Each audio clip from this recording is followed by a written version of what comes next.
entrevistada de hoje no Espaço Todeschini é a otorrinolaringologista Luciana Moreira, da clínica Otorrinos. Ela vai falar sobre distúrbios do sono. Veja. E hoje, no nosso quadro de entrevistas do Espaço Todeschini, nós vamos falar sobre distúrbios do sono.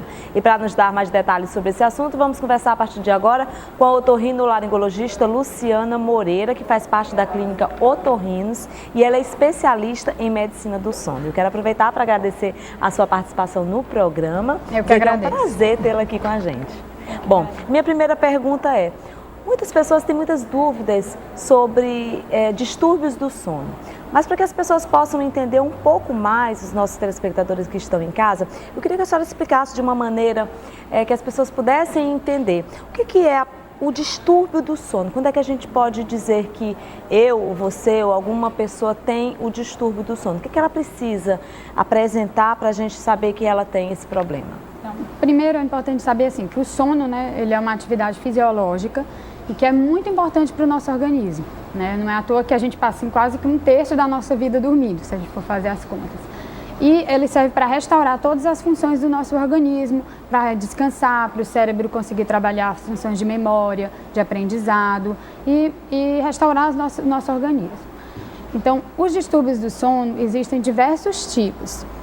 O distúrbio mais frequente que a gente tem são os distúrbios respiratórios do sono, que a gente vai ter a apneia obstrutiva do sono, que já está ficando um pouco conhecida.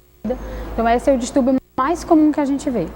Os outros distúrbios são as insônias, que também são muito frequentes, principalmente na nossa sociedade, em que as pessoas dormem cada vez menos e cada vez mais têm dificuldades para dormir ou para manter-se dormindo.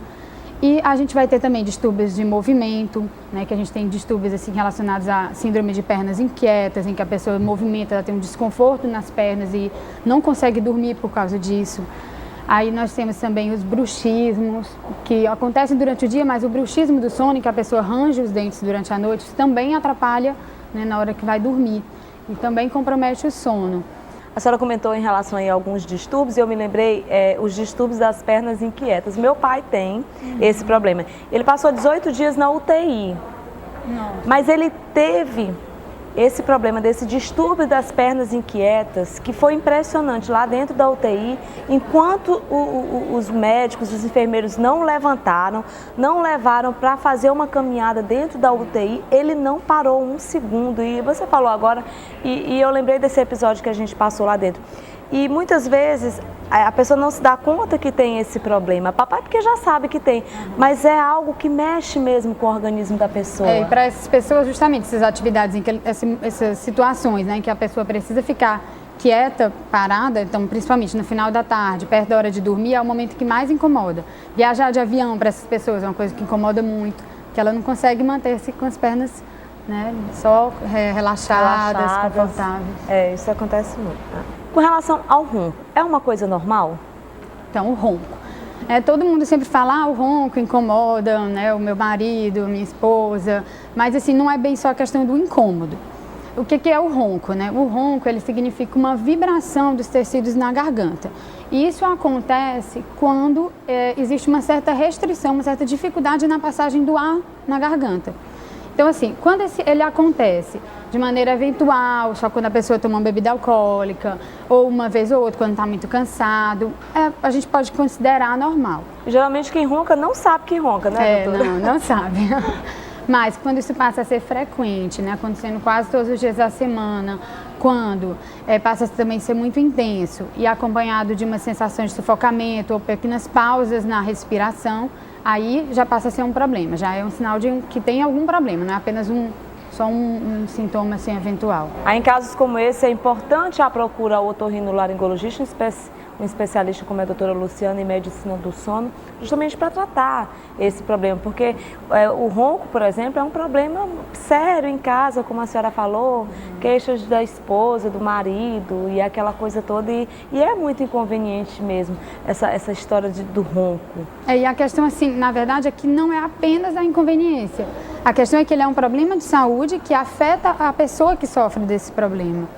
Isso vai comprometer o sono desse indivíduo, porque assim, o ronco, muitas vezes ele está acompanhado das apneias, que são o quê? São as pausas na respiração, né, em que o indivíduo apresenta uma obstrução da respiração durante o sono. O que causa, hein, doutor, o ronco? Então, aí a gente vai ter, assim, tem o ronco e tem a apneia, né, que é o mais importante, que é a síndrome da apneia obstrutiva do sono. Então, ela tem várias causas, entendeu? A causa mais comum que a gente vê hoje em dia, que está mais relacionada, é a obesidade. Tanto que a apneia do sono, ela aumentou muito a frequência, muito relacionada a essa questão do aumento da obesidade na nossa sociedade. Então, primeiro fator. Aí a gente vai ter também aqueles fatores relacionados à própria estrutura da garganta da pessoa. Então, porque também a gente vai encontrar obesos que não apresentam apneia e outros que apresentam, né? Não são todos, claro. Então, depende da estrutura da garganta daquela pessoa. Desde, assim, alterações da musculatura e alterações da formação óssea, do tipo de estrutura do queixo, da maxila, da mandíbula, que vão afetar esse tamanho da garganta e causar essa obstrução. Aí tem também hipertrofia de adenoide, amígdala, medicações que relaxam a musculatura e várias outras causas. Mas assim, qual é a diferença, doutora, do ronco e da apneia do sono? Ah, tá. Então, assim, como eu falei, o ronco é uma vibração do tecido da garganta. Ele pode estar só vibrando, tem uma certa restrição da respiração, mas é só um ronco, é só um ruído que está sendo emitido. Só que muitas vezes esse ronco é acompanhado da apneia, que é o quê? Uma obstrução da respiração. Não apenas vibram os tecidos, mas eles se fecham, a garganta fecha durante o sono. E aí a gente tem a apneia, que quando você vê assim, o seu companheiro está dormindo, você vai ver que ele está dormindo, está roncando, tá? Aquele ronco alto, e aí algumas vezes dá uma pausa, né? Ele para de roncar e para também de respirar, e aí depois vem um ronco bem alto, um engasgo, que até em geral assustam as pessoas. Assim. Isso pode levar a um problema pior? Sim, isso pode levar. Tipo, morte? Não, isso assim, é muito raro descrito uma pessoa que tem uma apneia durante o sono e aí para totalmente e levar até a morte. Então é muito raro. Em geral, o organismo ele se defende. Isso acontece várias vezes durante o sono, entendeu? Geralmente são segundos em que isso ocorre. A pessoa mesmo nem se dá conta. E aí o organismo se defende, em geral, superficializando o sono, a pessoa desperta, mas é um despertar tão rápido que nem ela percebe. Entendeu? E aí ela volta a respirar, só que aí de novo acontece. Então isso acontece a noite inteira e muitas vezes durante anos. E a pessoa nem se dá conta que está acontecendo. Só quando começam mais as outras manifestações durante o dia, as repercussões que isso causa, é que ela vai se dar conta disso. Ou então quando alguém que está vendo ela dormir percebe isso, que ela não está respirando bem. Tem cura? Tem cura, tem cura. E como é o tratamento? Então, o tratamento, ele tem diferentes tipos, tudo isso vai depender do grau em que isso está acontecendo. Por isso que para isso a gente precisa fazer uma avaliação desse sono, a pessoa passando a noite no laboratório de sono, fazendo um exame que a gente chama de polissonografia. Lá na clínica Otorrinos tem esse exame de polissonografia. Tem. Como é que funciona? Muitas pessoas têm dúvidas com relação a esse exame. Tem que dormir lá na clínica? Tem que dormir. Então esse é o exame ideal, é o exame que é feito num laboratório de sono, em que a pessoa vai dormir a noite toda, com os eletrodos, com algumas coisas que são um pouco desconfortáveis, mas não é nada que vai também provocar nenhuma dor, nada, são apenas uns eletrodos que vão monitorar o seu sono. Tanto na parte bem que se você está conseguindo dormir, qual o estágio de sono, e a parte respiratória. Vai ver em que grau que acontece, quantas vezes isso acontece na noite. E aí, sabendo disso, a gente vai poder determinar o tipo de tratamento. Se for apenas um ronco ou uma apneia mais leve, então tem tratamentos um pouco mais simples. Por exemplo, usando aparelhos que são feitos por dentista, em que a pessoa vai colocar o aparelho e aí todos os tratamentos, o objetivo deles são aumentar o espaço na garganta. Então esse aparelho, por exemplo, do dentista, ele traz um pouco aqui a mandíbula para frente e aí ele consegue respirar melhor durante a noite.